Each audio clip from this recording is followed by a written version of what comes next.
마음이 작동하는 숨겨진 원리 디바인 매트릭스 그렉 브레이든 지음 굿모닝 미디어 출판사 불완전함이 완전함이다.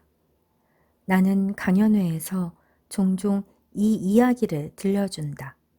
그러고는 교육, 사랑, 직업, 스포츠와 같은 영역에서 자신의 성취도를 어떻게 평가하는지 간단한 도표를 그려보라고 권한다. 점수는 아주 훌륭함에서부터 아주 나쁨까지 4단계로 나뉜다. 여기서 핵심은 도표를 아주 짧은 시간 안에 작성해야 한다는 것이다. 사실 종이에 뭐라고 쓰느냐 보다는 그 순간 무슨 생각을 했느냐가 더욱 중요하다. 종이에 뭐라고 썼든 자신이 완벽에는 못 미친다고 여기기 마련이다. 우리는 성공했느냐, 실패했느냐를 평가할 때 자신의 경험 밖에 있는 무엇인가와 비교한다. 우리는 자기 자신에 대해 너무도 가혹한 비평가이다. 이런 이유로 인해 5번째 거울은 가장 깊은 마음의 거울이라고 불린다. 이는 우리가 누구이고 무엇인가에 대한 깊은 속마음을 의미한다. 완벽함은 이미 삶의 매 순간에 존재하고 있지만 우리는 그것을 알지 못하고 자기 자신에게서 완벽함을 갈구한다. 다른 사람이 우리를 어떤 식으로 보든 우리가 실제로 어떤 성취를 이룩하든 상관없다.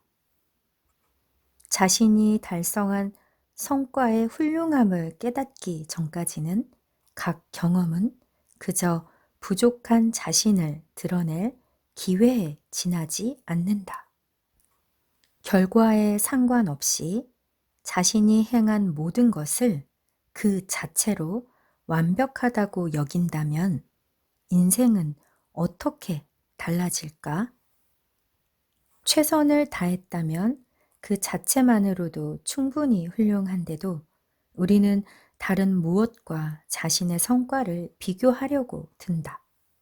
직업이든 연애든 성적이든 기대했던 결말을 맺지 못한다 해도 우리는 항상 그 경험을 통해 무엇인가를 배우고 다음번에는 다르게 할 수 있다. 디바인 매트릭스는 우리가 자기 자신에 대해, 즉, 자신의 외모와 능력과 성과에 대해 느끼는 그대로 우리의 현실 세계에 반영한다. 이를 명심한다면 우리 삶의 깊은 치유 역시 우리의 가장 깊은 마음을 통해 이루어질 수 있다. 우리가 우리 자신에게 주는 칭찬으로 말이다. 거울을 넘어서 우리의 참된 본질에 보다 미묘한 비밀을 보여주는 다른 거울도 분명 존재하지만 위의 5 거울은 우리 삶을 가장 크게 치유할 수 있다.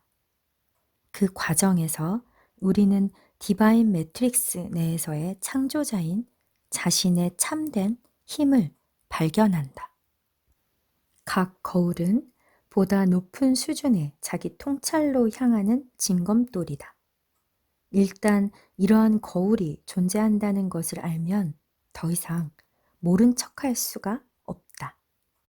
일단 이러한 거울이 우리 삶에 어떻게 펼쳐지는지를 알면 알아차리지 않을 수가 없다. 삶의 어느 순간에 거울을 인식했다면 그 다음부터는 그 패턴을 쉽사리 알아볼 수 있다. 예를 들어 어느 가정이든 누가 주도권을 쥐느냐는 문제를 놓고 많은 감정이 발생하지만 낯선 이에게서 중고차를 살 때에 비하면 긴장이 덜한 편이다. 이는 아마도 가족이나 친구에 비해 판매원과는 그리 친밀하지 않은 관계이기 때문일 것이다. 하지만 긴장이 덜 하다고 해서 패턴이 다른 것은 아니다. 이것이 바로 의식 홀로그램 패턴의 훌륭함이다.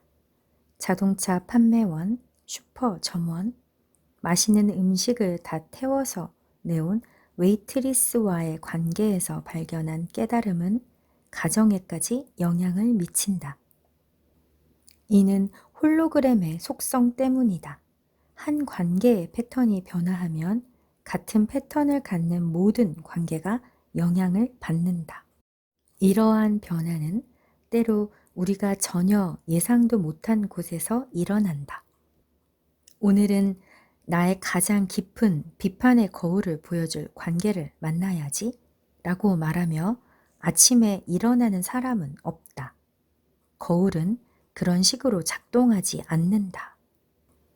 오히려 우편함에 편지를 가지러 가거나 자동차 타이어에 공기를 넣다가 불현듯 거울과 마주쳐 치유할 기회를 얻는다. 얼마 전 나는 다른 주의 직장과 친구와 가족을 모두 버리고 뉴멕시코 북부의 황야로 옮겨온 한 친구를 만났다. 나는 왜 모든 것을 버리고 사막에서 홀로 사느냐고 물었다. 그는 자신이 밟아온 영적 길에 대해 설명해 주었다. 하지만 또한 그 어떤 일도 제대로 풀리지 않았기 때문이기도 하다고 고백했다. 가족과의 문제와 직장에서의 문제에다가 심지어 새 영적 집을 지을 건축업자와도 문제를 겪었다. 그는 더없이 좌절했다. 그 이야기를 들은 나는 도움이 될 것 같은 지혜 하나를 들려주었다. 내가 보기에 우리는 영적 생활 이외의 것은 그 무엇도 할 수 없다. 다시 말해, 우리는 영혼의 존재이기에 영적 경험만을 한다. 삶이 어떤 모습을 할지라도 우리가 행하는 모든 노력과 우리가 가는 모든 길은 같은 곳으로 우리를 이끈다. 그러한 믿음에서 보자면 매일의 활동은 영적 진화와 분리될 수 없으며 일상 자체가 바로 우리의 영적 진화인 것이다. 나는 친구를 바라보며 말했다. 그가 이 순간 겪고 있는 모든 문제는 어쩌면 그가 가야 할 영적 길일 수도 있다고. 그는 전혀 예상치 못한 내 말에 흥미로워했다. 지금까지 그는 매일을 고독과 명상 속에서 살아야만 영혼의 깨달음을 얻을 수 있다고 믿었던 것이다.